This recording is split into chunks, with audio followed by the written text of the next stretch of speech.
Por que desenvolver uma iniciativa de construção de ambientes saudáveis? Essa é a primeira de 4 aulas a respeito da construção de ambientes saudáveis a partir das diretrizes da Organização Mundial da Saúde. Então eu vou estar aqui com vocês olhando para a câmera e olhando também para os diretrizes da Organização Mundial da Saúde para que a gente passe por este conteúdo. Primeiro motivo, por quê? De acordo com a OMS, os empresários, os empregadores, eles precisam pensar em ambientes seguros e saudáveis em virtude de uma questão muito simples, a ética corporativa. E o que a ética corporativa nos diz? Não é possível gerar empregos e gerar produtos, serviços ou cuidado significa a questão hospitalar, né? O paciente, quando a gente trata do paciente, a gente está gerando cuidado no paciente e, consequentemente, gerar dano, lesão, acidente para os trabalhadores. Então, por exemplo, na minha família existe uma fábrica. Não tem sentido, não tem lógica ter uma fábrica que automaticamente gere adoecimento nos trabalhadores que trabalham nesta fábrica. Não tem lógica. Então, não é inteligente. Não tem sentido um empregador ou um grupo de empregadores gerar uma indústria, gerar um serviço, gerar um comércio, gerar um serviço de saúde, cujas pessoas que vão lá trabalhar vão adoecer. Então, o primeiro motivo é a ética corporativa, a ética empresarial. É a base de tudo isso, né? Não causar dano. E, consequentemente, quando isso acontece, as questões trabalhistas automaticamente são beneficiadas, porque ninguém quer lesar alguém e, consequentemente, pagar pela eventualidade disso. Mesmo que no nosso país os acidentes de trabalho aconteçam, eu estou falando isso em 2024, um acidente de trabalho acontece a cada 51 segundos, de acordo com as estatísticas, e a cada 3 horas, uma pessoa perde a sua vida em virtude de acidente de trabalho. Olhe como é importante nós falarmos a respeito da construção de ambientes saudáveis. Então, é uma violação jurídica quando, independente do tamanho, do segmento, nós pensarmos em viabilizar um negócio sabendo de um risco eminente à saúde e à segurança das pessoas. Dentro dessa perspectiva, é muito importante, e eu vou aqui colocar entre aspas, a fala da Organização Mundial da Saúde. Um dos mais básicos entre os princípios éticos universalmente aceitos é não prejudicar as outras pessoas. E no local de trabalho, isso significa garantir segurança e saúde dessas mesmas pessoas. Dentro dessa perspectiva, as empresas, os empregadores precisam pensar qual é o propósito, qual é a razão do seu negócio, porque ele existe na sociedade e, a partir daí, construir a sua missão, a sua visão e os seus valores. E é sempre importante que um desses pilares, as pessoas, existam, que a segurança dessas pessoas exista, que a saúde permeie a estratégia do negócio. Se a segurança e a saúde não faz parte da estratégia do negócio, esse é um sinal de alerta muito importante. Precisa fazer.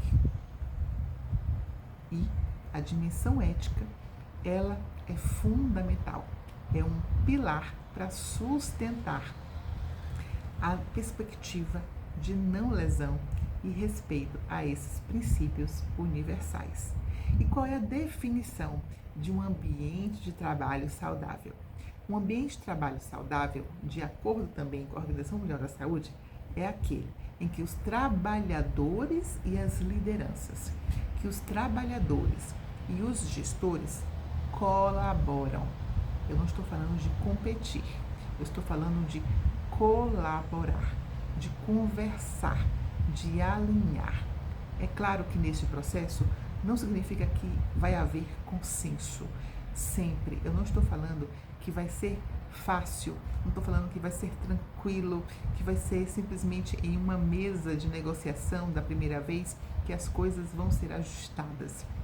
Há que ter muita capacidade de negociação, de conflito, de comunicação não violenta, de relacionamento, de vontade de fazer dar certo, porque existe aí uma simetria de poder. Isso é fato, desde que o homem é homem. Mas a vontade de querer fazer dar certo, de construir uma empresa próspera, segura e saudável, ela é determinante para que a colaboração em um ambiente competitivo, que faz parte do ambiente de negócio, e isso é importante, porque não tem como existir uma empresa sem competição dentro e fora, aí ela não existe.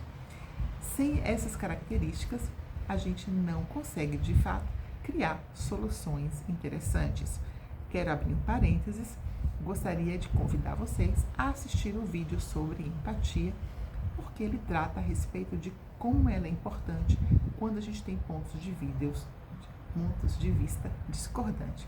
Fechando parênteses, então, um ambiente de trabalho saudável é aquele em que os trabalhadores, empregados, integrantes, funcionários, enfim, e lideranças e gestores colaboram para o uso de um processo de melhoria contínua. Então, não está nada pronto, está tudo sempre em processo de desenvolvimento. As práticas seguras, ou com a visão de segurança, ela precisa ser uma visão, ela precisa ser um norte, e todos precisam compreender o quanto isso é um processo que vai levar a vida inteira. Ela é infinita. E essa documentação, esse olhar, essa sistemática de melhoria contínua, ela tem que estar, tatuada na pele de quem trabalha em uma organização que vê essa perspectiva de aprendizado. Aprender sim com os erros, porque os erros fazem parte desse processo. O problema é quando os erros se repetem. O problema acontece quando o erro é intencional, aí existe um gravíssimo problema.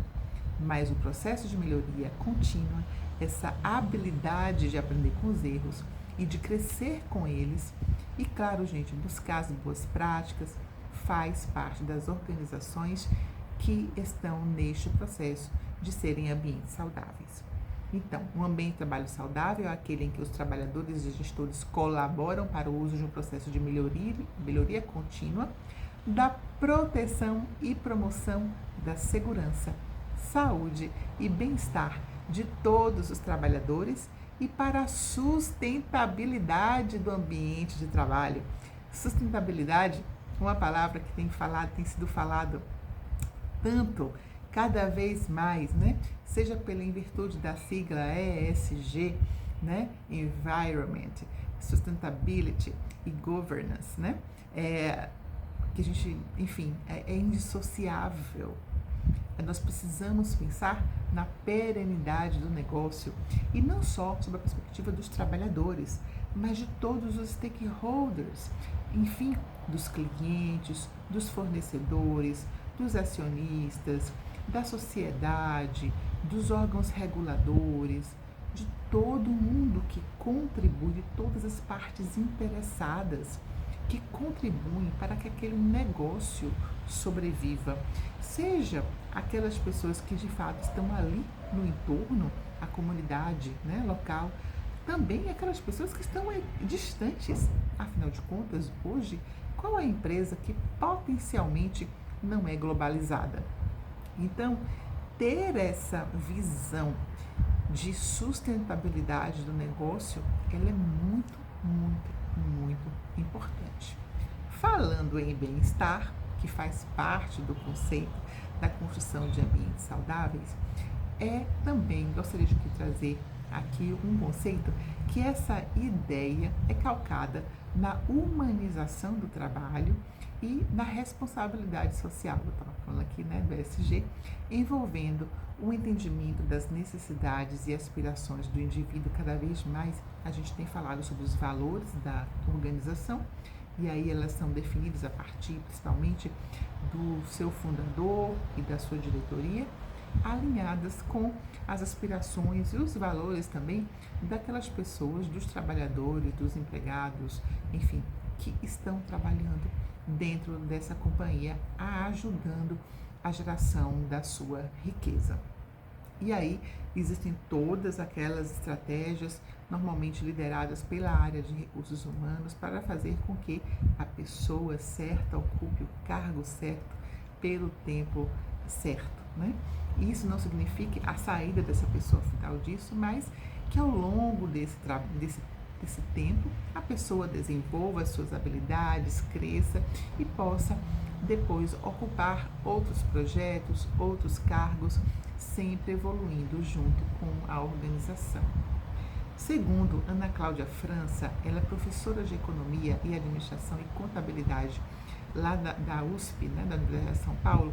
Esse conceito corresponde a um conjunto de ações de uma empresa que envolve diagnósticos e implantação de melhorias e inovações gerenciais, tecnológicas e estruturais dentro e fora do ambiente de trabalho. A intenção é sempre propiciar condições plenas de desenvolvimento humano para e durante a realização do trabalho. Dando essa introdução, a Organização Mundial da Saúde, ela propõe quatro pilares que toda empresa ela precisa ter para se constituir uma empresa saudável. No seu núcleo existe a ética, a governança corporativa, É esse núcleo de governança, onde os trabalhadores e as lideranças, elas vão sempre combinar. Ou os trabalhadores através das suas representações, inclusive a CIPA também é um órgão de comunicação.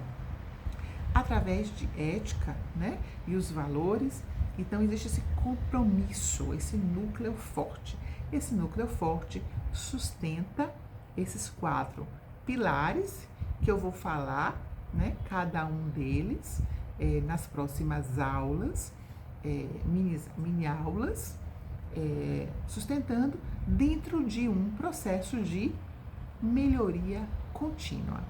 Esses 4 pilares, eles estão 100% alinhadas com as práticas de ESG e também com as práticas da ODS, da Organização Mundial de Saúde. Fiz essa introdução para que vocês compreendam que a construção de ambientes saudáveis, ela não depende do segmento, do tamanho, nem do ramo. O método, ele é o mesmo. Basta querer, basta ter o apoio de profissionais adequados. Da sua estrutura, tudo é possível. Na verdade, tudo é possível aquele que quer. Tudo é possível aquele que crê. É uma frase bíblica que, inclusive, era um dos direcionadores de um dos grandes hospitais, o maior aqui do Norte e Nordeste, e que eu tive muito orgulho de trabalhar por muitos anos. É possível construir empresas de resultados espetaculares, sustentando uma cultura de segurança e saúde.